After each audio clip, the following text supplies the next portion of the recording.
மற்றும் சத்து மிகுந்த காய்கறி பயிர்களில் ஒன்றான வெண்டைக்காய் அனைத்து தரப்பு மக்களாலும் விரும்பி பயன்படுத்தப்படுவதால் விவசாயிகள் அதிக அளவில் வெண்டை சாகுபடியில் ஈடுபட்டு வருகின்றனர்.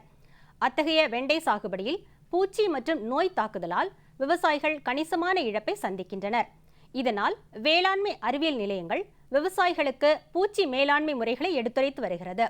அந்த வகையில் வெண்டை சாகுபடியில் பூச்சிகளை கட்டுப்படுத்தும் முறைகள் குறித்து செங்கல்பட்டு மாவட்டம் காட்டுப்பாக்கம் வேளாண்மை அறிவியல் நிலைய பயிர் பாதுகாப்புத்துறை உதவி பேராசிரியர் முனைவர் காயத்ரி சுப்பையா அவர்கள் தரும் தகவல்கள்.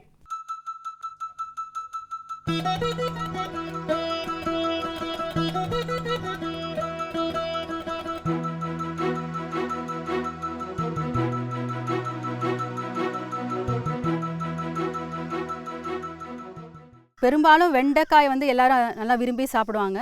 வெண்டைக்காயின்னு எடுத்துக்கிட்டோமாவே மகசூலை கெடுக்கிறதுக்கு முக்கியமான காரணங்கள் பூச்சிகளும் நோய்களும் தான்.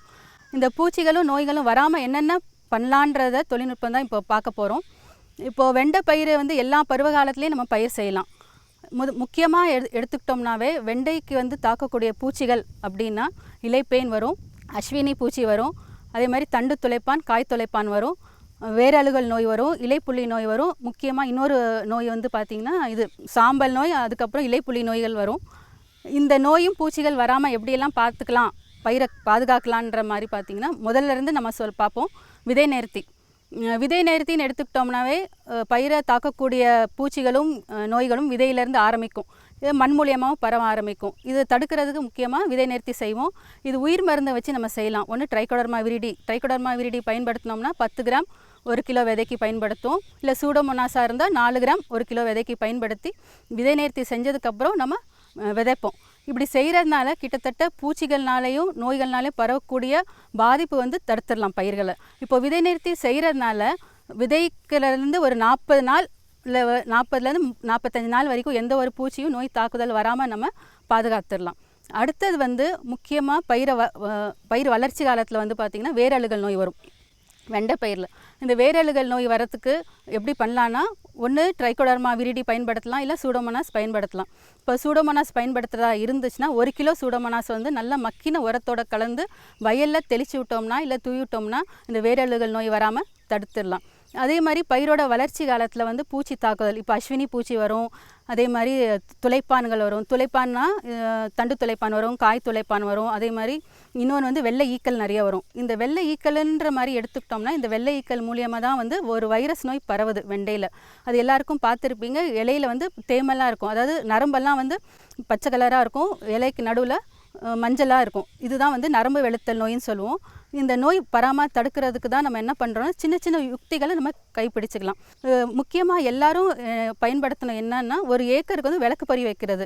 இப்போது விளக்கு பொறி வைக்கிறதுனால என்ன நன்மைகள் அப்படின்னா, இந்த விளக்கு பொறி வைக்கிறதுனால முதிர் பூச்சிகள், இப்போது தண்டு துளைப்பான் இருக்குது, காய் துளைப்பான் இருக்குது, அதே மாதிரி வெள்ளை ஈக்கள் இருக்குது, தத்துப்பூச்சிகள் எல்லாம் இருக்குது. இந்த தத்துப்பூச்சிகள், தண்டு துளைப்பானோட முதிர் பூச்சிகள், அதே மாதிரி வெள்ளை ஈக்கள் விளக்கு பொறியில் ஈர்க்கப்பட்ட அந்த ஒளியினால் ஈர்க்கப்பட்டு எல்லாம் மாட்டிக்கும்.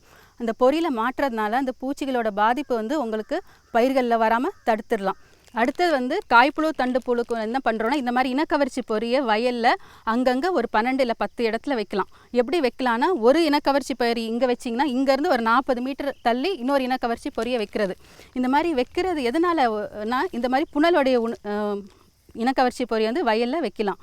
இந்த பொரியோட பயன்பாடு எப்படின்னா, கீழே நம்ம இந்த மாதிரி முடிச்சு போட்டுக்கிறோம், இல்லை ரப்பர் பேண்ட் போட்டு வச்சிடணும். மேலே மூடி இருக்குது. இந்த மூடியில் அந்த இனக்கவர்ச்சி பொரியோட லியூரன் சொல்லக்கூடிய ஈர்ப்பான் இருக்கும். அந்த ஈர்ப்பான் இங்கே சொருகி வயலில் அங்கங்கே நட்டு வச்சுட்டிங்கன்னா போதும்.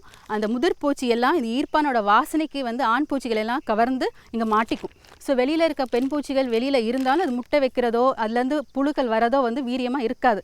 அதனால் அந்த பூச்சிகளோட நடமாட்டம் நம்ம கண்ட்ரோல் பண்ணிடலாம். அதே மாதிரி கெமிக்கல் அடிக்கிற செலவும் உங்களுக்கு குறைஞ்சிரும். இந்த ஈர்ப்பான்கள் எவ்வளோ நாள் வேலை செய்யும்னு பார்த்தீங்கன்னா, ஒரு 1.5லேருந்து 2 மாதம் வரைக்கும் உங்களுக்கு ஈர்ப்பான்கள் வேலை செய்யும்.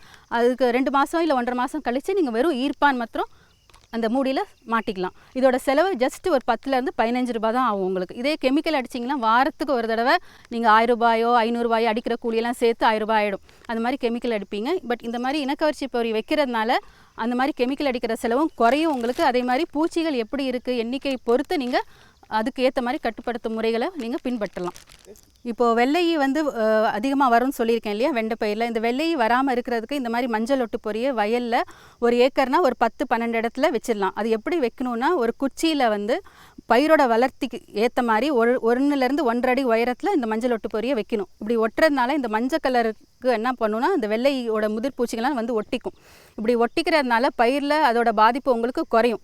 இதனால் ரசாயன மருந்துகள் அடிக்கிற செலவும் குறையும். ஏன்னா காய்கறி பயிர்னு எடுத்துக்கிட்டோம்னாவே விவசாயிகள் அதிகமாக வாரத்துக்கு ஒரு முறை வந்து ரசாயன மருந்துகள் அதிகமாக பயன்படுத்துகிறாங்க இந்த பூச்சிகள் வராமல் இருக்கிறதுக்கு. ஏன்னா காய்ப்புழு, தண்டுப்புழு, அஸ்வினி பூச்சி, வெள்ளை, இந்த கொசு, தத்துப்பூச்சி எல்லாம் அதிகமாக வர்றதுனால இந்த ரசாயன மருந்துகள் வந்து அதிகமாக பயன்படுத்துகிறாங்க. இந்த மாதிரி வைக்கிறதுனால என்ன ஆகும்னா, இந்த பூச்சிகளோட நடமாட்டம் நம்மளுக்கு எப்படி இருக்குன்னு தெரியும்.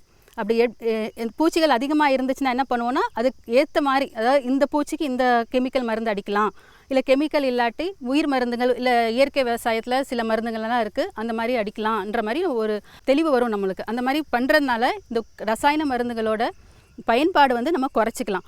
இது என்னன்னு பார்த்தீங்கன்னா, முட்டை ஒட்டுண்ணி அட்டை, ட்ரைகோகிராமா முட்டை ஒட்டுண்ணி அட்டைன்னு சொல்லுவோம். இது வந்து காய் புழுக்கும் தண்டு புழுக்கும் நம்ம இந்த அட்டையை வைக்கலாம் வயலில். எப்படி வைக்கிறோன்னா, 1 ஏக்கருக்கு வந்து 6 cc அட்டைகள் தேவைப்படும். இது என்னன்னு பார்த்தீங்கன்னா, ஒரு பூச்சியோட முட்டைகளை வந்து இங்கே ஒட்டி வச்சுருப்பாங்க. இந்த அட்டையை வந்து இங்கே ஹோல்ஸ் மாதிரி இருக்குங்க இல்லையா, இதில் கயிறை கட்டி ஒன்று குச்சியில் கட்டி வச்சிடலாம், இல்லாட்டி இலையிலே பின் பண்ணி வைக்கலாம். இப்போ நெல் வயல்லாம் அப்படி பண்ணுவாங்க. இந்த அட்டையோட மெயின் பயன்பாடு என்னன்னா, இந்த அட்டையிலேருந்து ஒரு முதிர்பூச்சி வரும், ட்ரைகோகிராமான்ற ஒரு முதிர்பூச்சி வரும். அந்த பூச்சி போய் ஸ்பெசிஃபிக்காக அந்த தண்டு துளைப்பானோ காய் துளைப்பானோட முட்டையை தான் போய் சாப்பிடும். அதனால தான் இது பேர் வந்து ட்ரைகோகிராமா முட்டை ஒட்டுண்ணி அட்டை. இது 1 ஏக்கருக்கு 6 cc தேவைப்படும். ஃபஸ்ட்டு 2 cc பூக்கிற நேரத்தில் வைக்கிறீங்களா, அதுலேருந்து ஒரு 10 நாள் இடைவெளியில் அடுத்த ஒரு 2 cc அட்டை வைக்கிறீங்க. அதுலேருந்து அடுத்த ஒரு 10 நாள் இடைவெளியில் இன்னொரு 2 cc அட்டை வைக்கிறீங்க. அதனால் ஆக மொத்தம் ஏக்கருக்கு 6 cc அட்டை தேவைப்படுது உங்களுக்கு. இந்த மாதிரி ஒட்டுண்ணி அட்டை, இனக்கவர்ச்சி பொரியெல்லாம் வைக்கிறதுனால காய்ப்புழு தண்டு புழுவோட பாதிப்பு வந்து உங்களுக்கு பயிர்கள்லேருந்து காப்பாற்றிடலாம். கெமிக்கல் அடிக்கிற செலவும் உங்களுக்கு குறைச்சிடலாம். அடுத்தது இயற்கை வழியில் வந்து எப்படியெல்லாம் இந்த பூச்சிகளை கட்டுப்படுத்தலான்றது பார்த்தோம்னா, பெவேரியா பேசியானான்னு ஒரு மருந்து இருக்குது. பெவி கார்டன் விற்கும் நிறைய இடத்துல. இது வந்து உயிர் பூச்சிக்கொல்லி தான், பயோபெஸ்டிசைடுன்னு சொல்லுவோம். இந்த பிவேரியா பேசியானா கூட 2லேருந்து 3 கிராம் 1 லிட்டர் தண்ணியில் கலந்து பயிர்களுக்கு தெளிச்சிங்கன்னா அந்த தத்துப்பூச்சியோ காய்ப்புழுவோ அந்த மாதிரி வராத தடுத்துக்கலாம். அதே மாதிரி சார் உறிஞ்சும் பூச்சிகள் நிறைய வரும் பயிர்களில். அந்த சார் உறிஞ்சும் பூச்சிகளுக்கு தான் நம்ம வெர்டிசிலியம் லெக்கானின்னு சொல்ல இன்னொரு பயோபெஸ்டிசைட்ஸ் இருக்குது. இதெல்லாம் கெமிக்கல்ஸ் கிடையாது.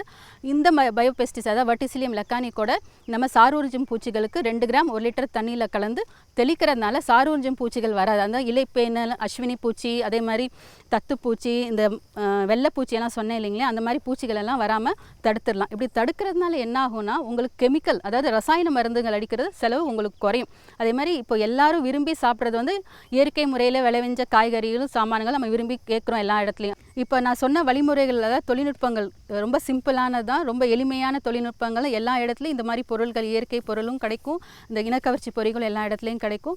இது பின்பற்றிங்கன்னா உங்கள் விவசாயிகளும் நல்லபடியாக மகசூல் எடுக்கலாம். மேலும் விவரங்கள் பெற முனைவர் காயத்ரி சுப்பையா அவர்களை 09442091883 என்ற கைபேசி எண்ணில் தொடர்பு கொள்ளலாம்.